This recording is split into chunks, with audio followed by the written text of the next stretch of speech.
என்னங்க செழியன்,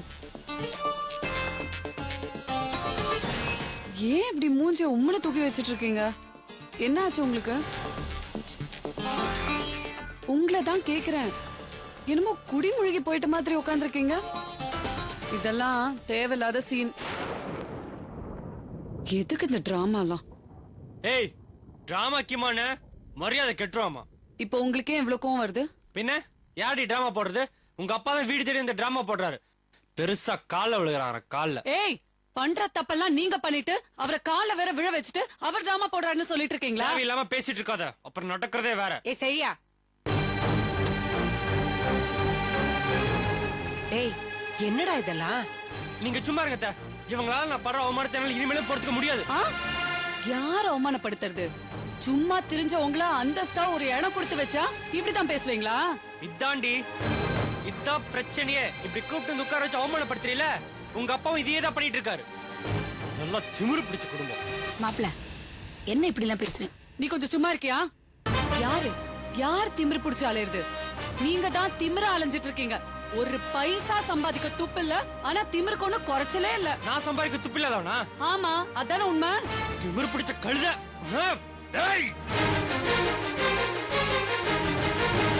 என்னடா அப்பா, என்னடா ஐயோ, என் வீட்ல இருந்துகிட்டு என் பொண்ணு மேல கை வைக்கிறீங்க. உங்களுக்கு என்ன திமிரு? என்னடா பாக்குற? அவன் மேல கை ஊங்க உங்களுக்கு என்ன யோகியதை இருக்கு? யோகிதையா? என்ன யோகிதா? என்ன பெரிய மகாராணி வா? என் பொண்டாட்டி. அவளை அடிப்பேன், உதைப்பேன். உங்களுக்கு எந்த உரிமை இல்ல. உங்க வேலையை வந்து போங்க. வளர்த்து அவளை ராணி மாதிரி வச்சிருக்கேனே, இதுக்கு நீ அடிக்கிறதுக்காகவா? அதுக்குதான் பெத்தேனா? சும்மா பெத்தேன்னு ஊர்ல அவனை பொண்ணு பெக்கலையா? தாலி கட்டின பொண்டாட்டி என்ன வேணா பண்ணுவேன். வேலையை வந்து போங்க இந்த பக்கம். என் வீட்டுல இருந்துகிட்டே என் சோத்த தின்னுட்டு என்கிட்டயே திமிரா பேசுறியா? கை வைக்கிற வேலை வேண்டாமா சொல்லிட்டேன். அப்படிதான் பேசுறேன். என்ன பண்ணுவீங்க? பெரியவரா நீங்க? என் பொண்ணு அளவுக்கு கவனம் சொல்லிட்டு உங்க வேலையை பார்த்துருப்பாங்க. அத்தை கையை விடுங்க. என்ன பேச்சு பேசுறது பாத்தீங்களா? விடுங்க. நீங்க என்னடா நீ? டேய், இப்ப எதுக்குடா இப்படி கோவப்படுற? பாத்தீங்களா என்ன பேச்சு பேசுறாரு? ஆமா, கோவப்பட வேண்டிய நேரத்துல எல்லாம் கோவப்படாத. இப்ப கோவப்படு. என்ன பேசுறீங்க? டேய், நான் சொல்றது கொஞ்சம் பொறுமையா கேளுடா. எப்பவுமே நான் உன் நல்லதுக்கு தான் சொல்லுவேன். தப்பா எதுவும் சொல்ல மாட்டேன்டா. இப்பெல்லாம் நம்மளோட நிலைமைய நினைச்சு சில நேரங்கள்ல நாம தனிச்சுதான் போனோம். அதுதான் புத்திசாலித்தனம். இப்ப சண்டை போட்டுட்டு எங்க போய் நிப்ப? மறுபடியும் உன் வீட்டுலதான் போய் உக்காருவ. அங்க ஏற்கனவே தரித்திரம் தாண்டவம் மாடிட்டு இருக்கு.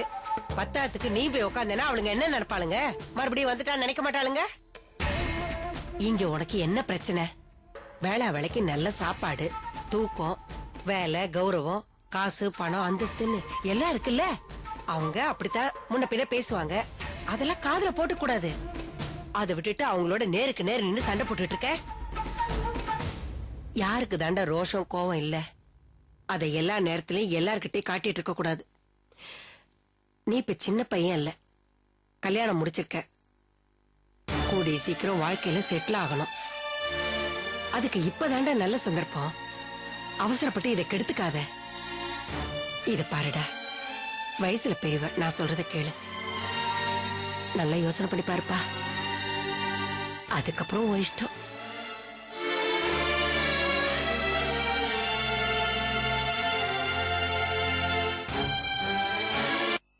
அரசியல்வாதிக்கு ஒரு சட்டம்